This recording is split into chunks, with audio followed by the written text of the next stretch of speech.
चलिए आज के लेक्चर शुरू करते हैं। जो न्यूमेरिकल्स अटेम्प्ट किए थे पिछले वाले लेक्चर में, उसको मैं ज्योमेट्रिकली मैंने उसको बताया था। आज मैं एनालिटिकली बता रहा हूँ कि किस तरीके को फार्मूले का यूज़ करके सॉल्व करेंगे। तो यहाँ पर पहला सवाल जो था कल का,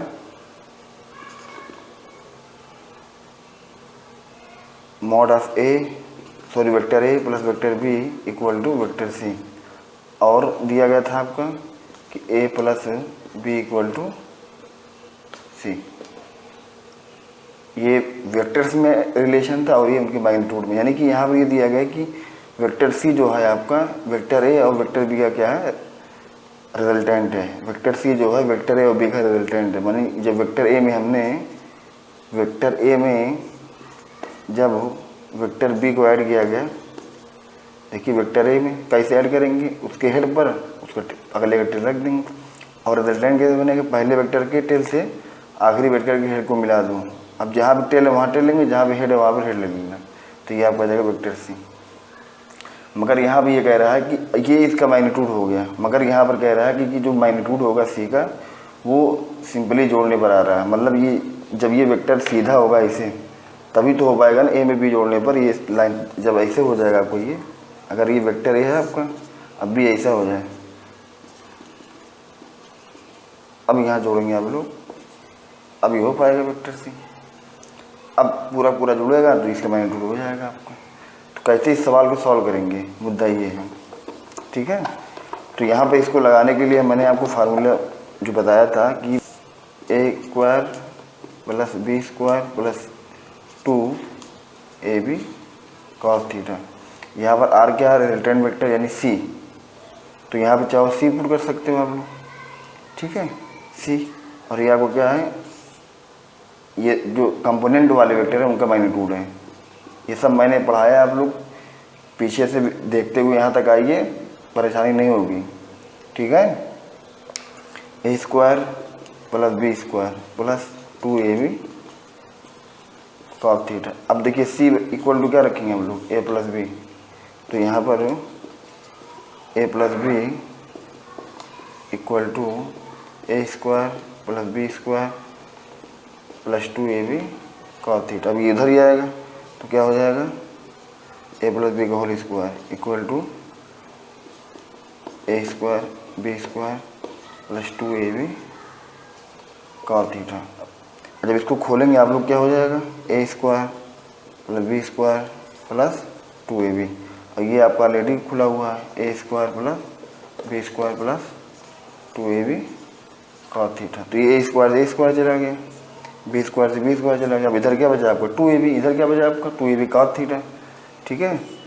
तो cos थीटा इक्वल टू क्या हो जाएगा, इसको इधर डिवाइड कर देंगे आप लोग, तो 2ab अपॉन 2ab। अब इकड़ गया कितना आपको आ जाएगा 1। तो cos में किस एंगल पर 1 होता है आपका, तो कहोगे आप cos 0 पर, तो थीटा इक्वल टू कितना आ गया आपको 0 डिग्री। अब ऐसे लगाओगे तो हो गया काम आपका।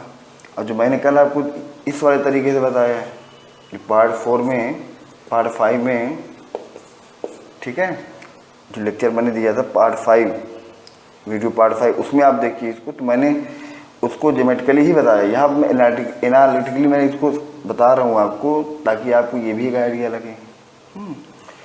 बाकी उस तरीके से करेंगे ज़्यादा अच्छा है, ये तरीका आपके लिए ज़्यादा बेहतर होगा, इससे आपका टाइम सेव होगा, ठीक है ना। ए में वेक्टर बी को जोड़ रहे हैं तो वेक्टर सी आ रहा है, और उनके मैग्नीट्यूड में क्या रिलेशन दिया गया था कि ए plus b a minus b equal to c था। तो इस केस में एंगल 180 डिग्री आया था, ठीक है। अब यहाँ पर कैसे इस वाले कांसेप्ट में कैसे लगाएंगे सवाल को, तो देखिए वही फार्मूला लगाएंगे, R equal to A square plus B square plus 2ab cos theta. अब आर बराबर, आर का मतलब यहाँ पर क्या होगा सी, रिजल्टेंट वेक्टर, तो यहाँ पे सी रख दीजिए आप, ठीक। अब ये जब इधर आएगा तो क्या हो जाएगा सी स्क्वायर, मगर आप सी को इससे रिप्लेस कर सकते हैं, यानी कि मैं यहाँ पर रख दूँ ए माइनस बी।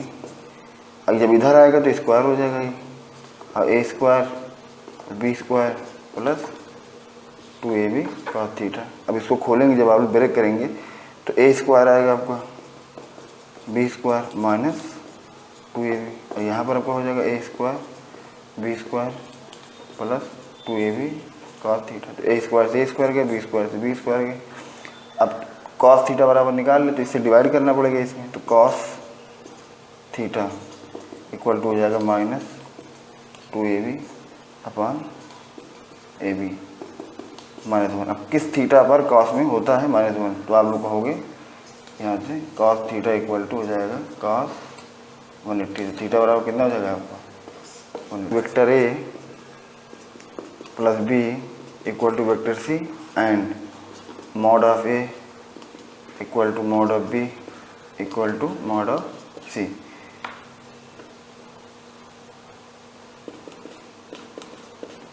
ठीक, अब यहाँ पर यानी कि वेक्टर सी जो आ रहा है वेक्टर ए और बी का रिजल्टेंट है।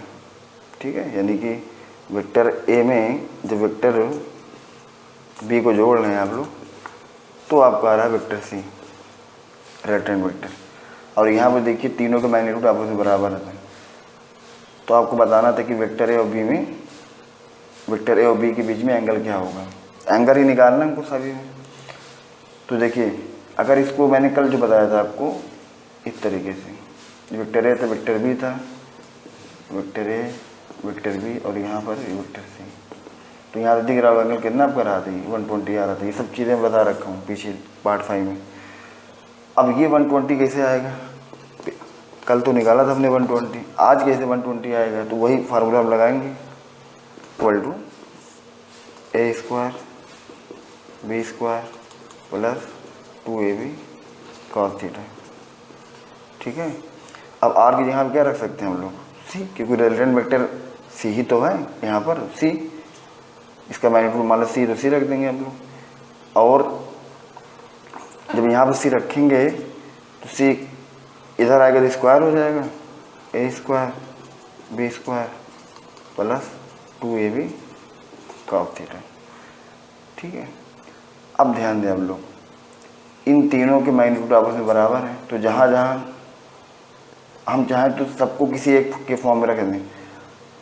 ठीक है, तो मैं क्या कर रहा हूँ कि मॉड ऑफ बी भी बराबर है ए के और सी का भी मैग्नीट्यूड भी बराबर है ए के मैग्नीट्यूड के, तो मैं यहाँ भी रख दे रहा हूँ, यहाँ भी रख दे रहा हूँ, तो यहाँ भी रख दूंगा मैं ए स्क्वायर, यहाँ तो है ही है, यहाँ भी हो जाएगा ए स्क्वायर, यहाँ पर 2a स्क्वायर हो जाएगा जब रखेंगे यहाँ पर ए और कॉस थीटा। ठीक है, अब देखिए ये तो मान लिया ख़त्म, और इसको इधर लेकर आइए तो माइनस है ए square equal to 2a square cos theta. Divide करेंगे क्या हो जाएगा -1/2 इक्वल टू कॉस थीटा।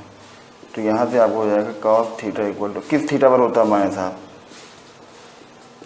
120, तो थीटा बराबर कितना हो जाएगा आपको 120 degree. Vector C equal to vector A plus vector B and C square equal to क्या दिया था A square plus B square. अब यहाँ पे एंगल आया था कितना 90 डिग्री ए और बी के बीच में। तो देखिए R equal to A square plus B square plus 2ab cos theta. R के यहाँ क्या पुट करेंगे, ये जब ये इधर आएगा स्क्वायर रूट तो ये आर स्क्वायर हो जाएगा। तो आर यहाँ मैं सी रख सकता हूँ क्योंकि रिजल्टेंट वेक्टर आ रहा है यहाँ पर सी है, तो c square equal to A square plus B square plus 2ab cos theta. ठीक, अब यहाँ देखिए सी स्क्वायर की वैल्यू कितनी है ए स्क्वायर प्लस बी स्क्वायर, तो यहाँ पे पुट कर दीजिए a square plus B square a square plus B square plus 2ab cos theta. अब ये ख़त्म हो जाएगा, आपको इधर 0 बचा, यानी कि 2ab cos theta equal to 0। तो कॉस थीटा इक्वल टू क्या आपको आ जाएगा 0। तो यहाँ से किस कॉस पर 0 वैल्यू आती है, किस एंगल पर, तो आप कहोगे 90 पर। थीटा इक्वल टू कितना हो जाएगा आपको। तो वेक्टर ए में वेक्टर बी को ऐड कर रहे हैं, उसका मोड निकालें, वेक्टर ए में से वेक्टर बी को घटा रहे हैं, उसका मोड निकालें। तो दोनों केसेस में जो रिजल्टेंट वेक्टर आ रहा है इस केस में और इस केस में आने वाला रिजल्टेंट वेक्टर दोनों आपस में बराबर आते हैं, वेक्टर नहीं बल्कि उनके मैग्नीट्यूड। ठीक, अब ऐसे ये वेक्टर ए आपको दिया गया है, वेक्टर ए और ये वेक्टर बी दिया गया है। ठीक है। तो यहाँ भी इनका रिजल्टेंट कैसे निकलेगा, ये यहाँ मिला देंगे तो ये आपका आ गया वेक्टर ए प्लस वेक्टर बी। अगर मैं इसका नेगेटिव वेक्टर निकालूँ तो इधर आएगा आपका नेगेटिव वेक्टर। अगर इसका रिजल्टेंट निकालें तो ये आएगा, यानी ये क्या होगा आपको वेक्टर ए प्लस माइनस वेक्टर बी।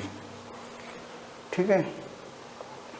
अब ध्यान दें, अगर यहाँ पे इनके बीच का एंगल थीटा है मान लो, तो आप ये बताओ कि जो वेक्टर ए है और ये जो नेगेटिव आप वेक्टर बी है, यानी कि ये कितना होगा एंगल, तो आप कहोगे 180 में से जब ये घटा देंगे तो कितना हो जाएगा आपको, ये 180 माइनस है थीटा। ठीक, तो ये एंगल हो जाएगा आपका 180 माइनस थीटा। तो देखिए इनके दरमियान में ए प्लस बी है। ठीक है, इसको मैं कह दे रहा हूँ कुछ देर के लिए वेक्टर R1 वेक्टर, और इसको मैं कह दे रहा हूँ कुछ देर के लिए R2 वेक्टर। ठीक, तो R1 वेक्टर इक्वल टू क्या हो जाएगा, अब इसका मॉड मान लीजिए R1 है, तो R1 इक्वल टू क्या हो जाएगा, square root of A square plus B square plus 2ab cos of theta, क्योंकि यहाँ पर एंगल कितना है, इन दोनों के बीच में थीटा है। और जब ये इधर आ जाएगा आपका, तो R1 square equal to A square plus B square plus 2ab cos theta. तो ये हो गया पहला। अब मैं अगर मैं यहाँ पर लगाऊँ कॉन्सेप्ट इनके दरमियान, तो मैं क्या लिखूँगा, मैं लिखूँगा R2, क्योंकि मैंने इसको R2 माना है ना, इन दोनों का, इनका और इनका रिजल्टेंट मैंने क्या माना है, R2 वेक्टर। देखिए तो इसका मान लीजिए मॉड है कितना है, R2 है, तो यहाँ पे R2 equal to A square plus, अब देखिए ये वेक्टर नहीं, इसका जो अपोजिट वेक्टर होगा मैग्नीट्यूड सेम ही होगा ना, डायरेक्शन इसकी अपोजिट है मगर मैग्नीट्यूड दोनों की सेम होगी। तो यहाँ पर मैं देखो बी स्क्वायर प्लस 2ab, मगर जब एंगल लिखूँगा मैं यहाँ पर कॉस, यहाँ पे इनके बीच एंगल कितना है, ये 180 माइनस थीटा। तो यहाँ पर हो जाएगा, अब इसको इधर लेकर आओ, तो R2 square equal to A square plus B square plus 2ab। अब कॉस 180 माइनस थीटा, तो ये जो सेकंड में जाता है, और सेकंड में कॉस क्या होता है आपका, निगेटिव होता है। ठीक है, तो यहाँ पर हो जाएगा माइनस कॉस थीटा। तो फाइनली आपको आ जाएगा ए square plus B square minus 2ab cos theta. तो ये आपका हो गया R2 स्क्वायर। ध्यान दें हम लोग, R1 जो आपका है, R1 ये ए प्लस बी का मैग्नीट्यूड है, और जो R2 यहाँ पर है ये ए माइनस बी का मैग्नीट्यूड है। ठीक है, जब R1 इक्वल टू R2 है तो इनका स्क्वायर करेंगे अगर हम लोग, R1 स्क्वायर इक्वल टू क्या हो जाएगा, ये भी अपन बराबर होगा। R1 मैंने किसको कहा है, mod of A plus B को, R2 मैंने किसको कहा है, mod of A minus B को। तो जब ये बराबर इसके, तो इनका स्क्वायर करोगे भी बराबर होगा। अब R1 स्क्वायर बराबर ये रख सकते हो, R2 स्क्वायर बराबर ये रख सकते हो। तो ये हो जाएगा आपका a square plus B square plus 2ab cos theta equal to, यहाँ पर ये इसके बराबर जब रखोगे आप लोग ये चीज़, तो ये हो जाएगी a square plus B square plus 2ab cos theta, मगर यहाँ पर नेगेटिव में होगा।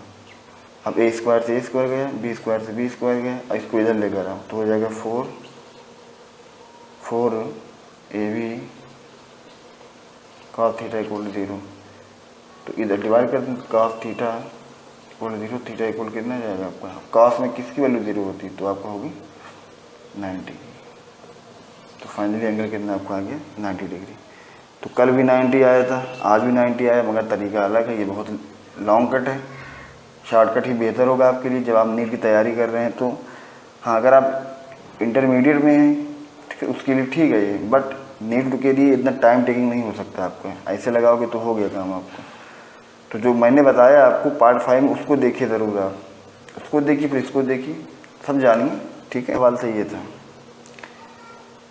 ठीक है, कि ए में से बी को घटा रहे हैं उसका मॉड, और वेक्टर ए का मॉड और वेक्टर बी का मॉड सब आपस में बराबर है।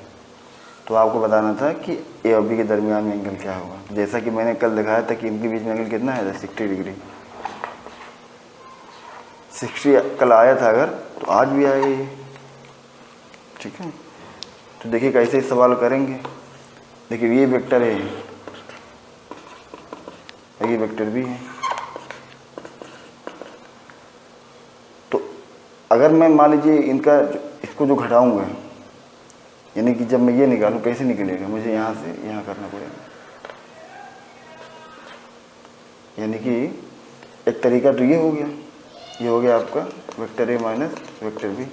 या फिर मैं क्या कर सकता हूँ कि वेक्टर बी का मैं लिख दूँ नेगेटिव वेक्टर। ये सब मैंने पढ़ाया आपको पीछे, ठीक है। इसका अपोजिट वेक्टर ये हो जाएगा। अब क्या करें, मैं वेक्टर ए में स्क्वायर कर दूँ, तो यहाँ पर ये आपको हो जाएगा पैरेललोग्राम वाले से। तो ये क्या हो जाएगा आपका वेक्टर ए प्लस माइनस बी। तो फाइनली मैं इसको लिख सकता हूँ vector A minus vector B. अब अगर यहाँ पर ये एंगल थीटा है, यही हमें निकालना है एंगल ए और बी के बीच में एंगल थीटा है, तो यहाँ पर कितना हो जाएगा एंगल 180 माइनस थीटा, ठीक है। तो ये जो एंगल होगा आपका, ये जो एंगल होगा 180 माइनस थीटा हो जाएगा आपका। तो यहाँ ध्यान दें आप लोग, R equal to A square plus B square plus 2ab cos theta. अब R की यहाँ पे हम तो ये रखेंगे, ठीक है। पर कुछ देर के लिए मान लीजिए ये जो वेक्टर, इसको मैं कह दे रहा हूँ यही वेक्टर R है, इसको मैं कह दे रहा हूँ वेक्टर R कुछ देर के लिए। तो वेक्टर R अगर मैंने इसको माना है तो इसका मैग्नीट्यूड कितना है, R है, ठीक है। तो यहाँ पर ये हो गया आपका। अब देखिए जो वेक्टर R किन किन वेक्टर का रिजल्टेंट है, इसका और इसका, तो जाहिर है कि यहाँ पे तो यानी इसका मैग्नीट्यूड और यहाँ पर इसका मैग्नीट्यूड, तो इसका मैग्नीट्यूड वही होगा जो इसका होगा। और यहाँ पर 2ab cos थीटा, थीटा यहाँ पर क्या है, इनको इनके दरमियान में एंगल, तो यहाँ पर कितना होगा एंगल 180 माइनस थीटा। तो यही बदलेगा बस, R equal to A square plus B square ab cos, और एंगल कितना रखेंगे यहाँ पर 180 माइनस थीटा, क्योंकि इनके और इनके दरमियान एंगल कितना है, ये पूरा 180 माइनस थीटा। अब यहाँ पे R, ठीक है, यानी कि ये चीज़ इसके बराबर है, तो मैं इसके यहाँ भी लिख सकता हूँ, यानी कि ए जब इधर आएगा तो a square equal to A square. अब बी यहाँ पर भी मैं लिख सकता हूँ, तो ए स्क्वायर 2, यहाँ भी वही काम करिए। अब कॉस 180 माइनस थीटा बराबर क्या हो जाएगा, माइनस कॉस थीटा। अब देखिए ए स्क्वायर इधर आके फिनिश, ये इसको इधर लेकर आइए, तो minus a square equal to minus 2a square cos theta. तो नेगेटिव से नेगेटिव जब डिवाइड करेंगे कितना हो जाएगा आपका, a square upon 2a square equal to cos theta. अब देखिए ए स्क्वायर से ए स्क्वायर कट जाएगा, तो कॉस थीटा इक्वल टू क्या हो जाएगा आपका 1/2, ठीक है। अब सोचिए कॉस में किस एंगल पर ये वैल्यू होती, तो आप कहोगे cos theta equal to cos 60, theta equal कितना आ जाएगा आपका 60 डिग्री हो जाएगा। तो देखिए वैल्यू आ गया, ठीक। रिजोल्यूशन ऑफ वेक्टर, पिछली 2 वीडियो से मैं यही पढ़ाना चाहता हूँ, बट पढ़ा नहीं पाता हूँ क्योंकि कोई ना कोई बच्चा सवाल कर लेता है, तो उस पर मुझे बनाना। अब जैसे ये चीज़ मैं किसी ने मुझसे पूछा कि अगर मान लीजिए ज्योमेट्रिकली तो आपने बताया था, अगर इसे एनालिटिकली लगाएंगे तो कैसे लगाएंगे, तो एनालिटिकली कैसे इसको सॉल्व करेंगे ये मैंने आज आपको बताया, ठीक है। तो पार्ट 5 था, ये पार्ट 6 है। अब ये जो टॉपिक आपको है पार्ट 7 में मिलेगा, यानी जो अगली वीडियो होगी। तो ये 6 है आपका, ये पार्ट 7 मिलेगा, और ये बहुत ज़्यादा इम्पोर्टेंट है, ठीक है।